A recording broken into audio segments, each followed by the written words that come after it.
다음은 스테르담 작가의 책 나를 관통하는 글쓰기에 나오는 내용과 저의 생각입니다. 1. 글쓰기는 비교적 힘들지 않다. 당장 큰 투자를 하지 않아도 되고 다른 사람을 귀찮게 하여 얻어내야 하는 것도 아니다. 그저 내가 쓰면 된다. 다만 어느 정도의 용기는 필요하다. 글이 특별하게 써내려가지 않아도 된다는 마음. 완벽한 문장이나 표현을 하지 않아도 된다는 다짐. 내 이야기는 세상 그 어느 것보다 더 창의적이라는 씩씩한 생각. 아주 조금의 용기를 들여 글쓰기를 시작한다면 글쓰기는 살아가는 데 필요한 어마어마한 용기를 되돌려준다는 걸 나는 이미 절실히 경험하고 있다. 글은 그저 내가 쓰면 됩니다. 처음 쓸 때 초반에는 어색하고 어려워 힘이 많이 들지만 꾸준히 쓰다 보면 자신만이 틀이 생기고 요령이 생겨 수월해집니다. 작은 용기만 있으면 됩니다. 일단 뭐라도 짧게 써보세요. 시작이 8할 이상입니다. 아무리 봐도 글쓰기는 최고의 인문학이다. 나를 만나고 왜인지 묻고 삶에 대한 관점을 바꾸어준다. 나는 글쓰기가 적정에 안 맞거나 잘하지 못하는데 생각하는 사람들도 있을 수 있다. 글쓰기는 거창한 게 아니다. 꼭 어떤 글 한 편을 끝장내야 하는 게 글쓰기는 아니다. 장황한 일기를 꾸준히 쓰자는 것도 아니다. 책을 읽었거나 영화나 강연을 봤거나 아니면 지금 바로 문득 드는 생각을 메모지에 흘려 적어도 좋다. 중요한 건 그 안에 나의 생각과 감정을 적는 것이다. 아날로그 시대에 살던 사람들보다 우리는 휴대폰에 바로 적을 수 있는 문명의 이기를 가지고 있지 않은가? 앞서 저자는 인문학은 사람을 탐구하는 학문이라 하였고 글쓰기는 사람인 나에 대해 더 많이 알게 해주므로 최고의 인문학이라 말합니다. 글쓰기를 두려워하지 말고 거창하게 생각하지 말고 가벼운 마음으로 쓰기 시작하세요. 짧은 생각, 느낌, 감정, 기분, 일화 뭐든 좋습니다. 짧게라도 꾸준히 쓰는 습관을 들이면 점차 글이 듭니다. 3. 책 출간의 허탈함. 나에겐 책 출간이 그랬다. 첫 계약서에 미세하게 떨리던 손으로 사인했을 때의 생생함. 내 이름 썩 작아 적힌 표지안이 나왔을 때의 설렘. 출판사에서 보내준 책의 첫 장을 넘길 때의 벅참. 책 한 권이 나오기까지 부단히도 바쁘고 요동하고 설레발 쳤던 나는 출판과 함께 세상이 그리고 내 삶이 뭐가 바뀌어도 바뀔 줄 알았다. 하지만 그렇지 않았다. 오히려 공허함이 밀려왔고 나의 글쓰기는 멈춰섰었다. 어떤 목표를 향해 달려왔는데 그 목표가 사라지니 성취감을 느낄 새도 없이 뭔가 마음이 멍해져 버린 것이다. 이젠 뭘 쓰지? 이젠 뭘 해야 하지? 그 뒤에도 책 출간을 이어갔지만 처음과 같은 설렘은 아니었다. 다행인 것은 성취 뒤의 허탈함에는 조금씩 익숙해졌다는 것이다. 책이 나온다고 인생이 확 달라지는 것도 아니고 무언가를 이루고 나면 그 다음을 생각해야 한다는 압박감이 기다리고 있다는 걸 안 것이다. 나는 그 허탈함을 직시했다. 그리고 다음을 위한 에너지로 삼았다. 목적을 상기하고 다시 목표를 세웠다. 즉 어떠한 목표를 달성했다는 것은 끝이 아니라 새로운 시작점이라는 것을 깨닫게 된 것이다. 결국 이 깨달음도 글쓰기를 통해서였다. 저자는 책 쓰기를 목표로 하면 자칫 목표가 성사되었을 시 허탈함으로 글쓰기가 멈출 수 있다고 합니다. 책 쓰기보다 글쓰기가 먼저임을 계속 강조하고 있습니다. 4. 글쓰기엔 허탈함이 없다. 지금에 와 돌아보니 나는 글쓰기로 허탈함을 달래고 또 이겨낼 수 있었다. 책을 쓰지 말고 글을 써야 한다고 온 체중을 실어 강조하는 이유다. 책은 목표이자 수단이지만 글쓰기는 목적이자 본질이다. 글이 모여 책이 된다. 책을 쓰기 위해 글을 쓰는 것은 실용적이지만 단기적이다. 그리고 단기적 목표가 사라지면 방황할 가능성이 높다. 긴 호흡을 가지고 글을 쓰다 보면 책이 되는데 책이 출간되어도 허탈하지 않다. 왜냐하면 글쓰기는 지속되기 때문이다. 목적이 이끄는 삶. 목표는 목적을 이루기 위한 단기적 호흡이다. 글쓰기라는 목적을 지속하면 책이라는 성취 목표는 절대 공허하지 않다. 호흡을 차분히 길게 할 수 있는 것이다. 그리고 글쓰기는 마음을 돌보는 힘이 있다. 기쁠 때도 쓰고 슬플 때도 쓰는 이유다. 성취감도 쓰고 허탈함도 쓴다. 글쓰기는 모든 것을 포용한다. 그 포용 앞에 나는 온갖 것을 쏟아놓는다. 나의 치부, 마음, 감정, 생각, 고통, 슬픔, 기쁨, 그리고 영혼까지. 허탈함이 느껴지려 할 때 글을 쓰면 그 허탈함이 다른 에너지로 바꿀 수 있는 기회가 된다. 허탈하고 공허한 상태는 무언가를 채워야 하는 상태이기 때문이다. 다음을 준비할 수 있는, 다른 것을 받아들일 수 있는 몸과 마음의 상태. 비단 책 출간의 경우만이 아니다. 나의 본업에서 이루어낸 것들, 성취한 것들, 그리고 성취를 향해 나아가는 중에 맞닥뜨리는 아픔들.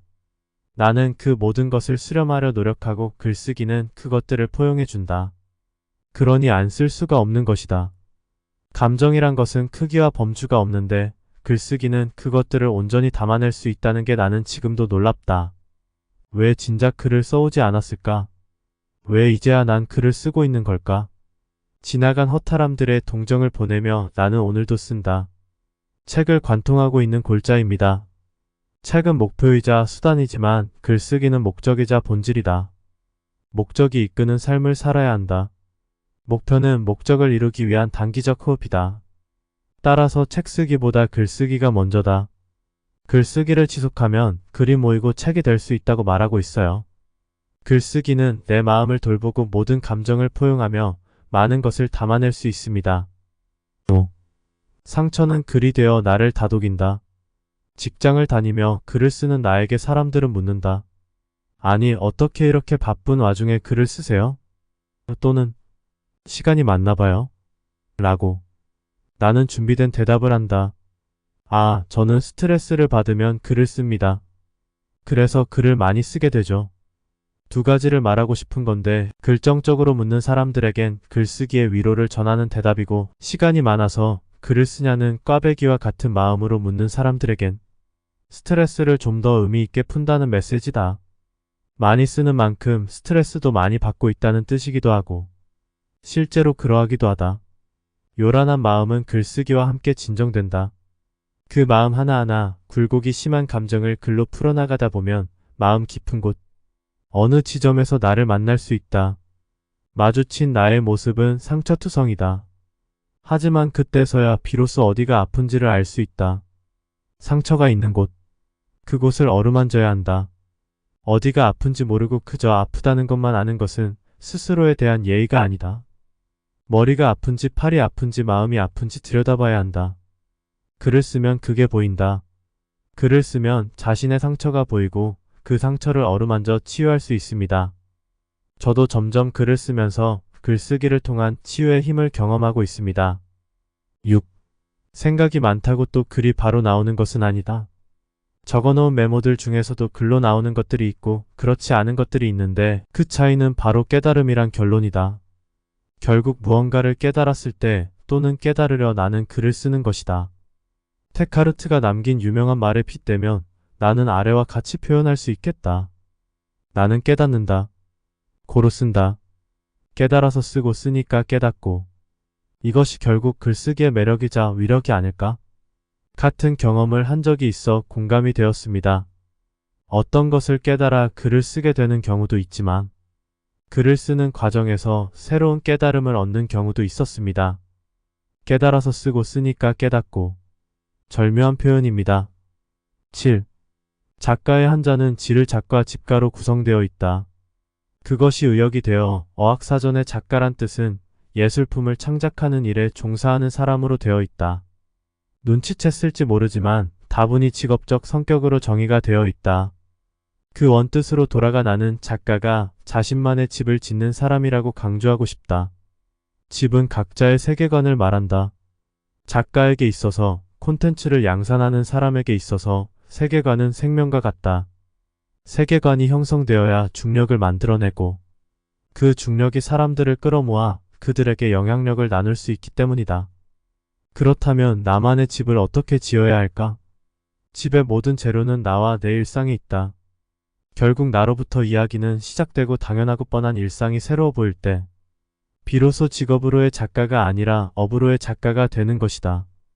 출간을 했다고 작가가 되는 것이 아니라 일상을 새로이 짓고 있다면 작가란 이야기다. 글이 계속해서 이어지는 이유, 이어진 글이 책이 되는 이유, 그 책이 누군가 밑줄을 그어가며 읽는 영향력이 되는 이유.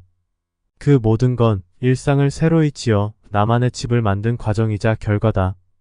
내가 만든 집, 내가 지어놓은 세계관에 사람들이 들어와 편히 쉬고 깨달음과 통찰을 얻어갈 수 있도록 하는 것.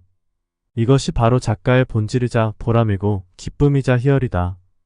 한 브런치 작가님이 오픈 채팅방에서 글쓰기를 이제 막 시작해 두려움에 떠는 어느 분께 이런 말을 한 적이 있다. 책을 내었다고 작가가 아니에요. 책을 낸 사람은 저자죠. 작가는 일상을 달리 보고 희열에 차 써내는 사람이 작가라 생각해요. 나는 이 말에 1000% 동의하고 또 감명한다. 세상 모든 사람은 자신이 인생을 써내려가는 작가다. 이미 작가인 분들이 직업에 국한된 작가라는 뜻에 갇혀 머물지 않기를. 작가를 자신만의 집을 짓는 사람이라 표현한 것이 마음에 듭니다. 여기서 집이란 세계관을 말하고 있는 이야기와 글로 표현이 되겠죠. 나와 관련된 이야기, 나의 일상이 담긴 인생 이야기.